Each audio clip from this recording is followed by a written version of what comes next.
আসসালামু আলাইকুম ওয়া রাহমাতুল্লাহি ওয়া বারাকাতুহু। প্রিয় সুধীবৃন্দ, কালকে ঈদুল ফিতরের নামাজ অনুষ্ঠিত হবে। আমরা অনেকেই ঈদুল ফিতরের নামাজ পড়তে গিয়ে ভুল করে থাকি। আমি সঠিক নিয়মটা জানানোর জন্য চেষ্টা করব ইনশাল্লাহ। আমরা জানি যে ঈদুল ফিতরের নামাজ 6 তাকবীরের সহিত পড়তে হয়। প্রথম রাকাতে আমরা তাকবীরা তাহরিমা বাঁধবো, এরপরে সানা পড়ব। সানা পড়ার পরে অতিরিক্ত 3 তাকবীর দেব। আল্লাহু আকবার, আল্লাহু আকবার, আল্লাহু আকবার। এরপরে ইমাম সাহেব সূরা ফাতিহা পাঠ করবেন। এরপরে সূরা ফাতিহার সহিত অন্য একটি সূরা মিলাবেন।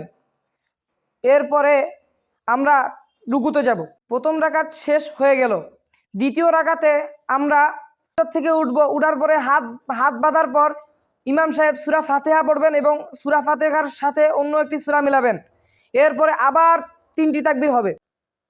আল্লাহু আকবার, আল্লাহু আকবার, আল্লাহু আকবার। পরে রুকু সিজদা করার পর বৈঠকের মাধ্যমে সালাম ফিরিয়ে নামাজ শেষ হবে। সম্মানিত দর্শক শ্রোতা, আপনারা এখন বুঝতে পারছেন যে ঈদুল ফিতরের নামাজ কেমন করে পড়তে হয়। আশা করি আপনারা সকলেই এ নিয়মে নামাজ আদায় করার চেষ্টা করবেন ইনশাআল্লাহ।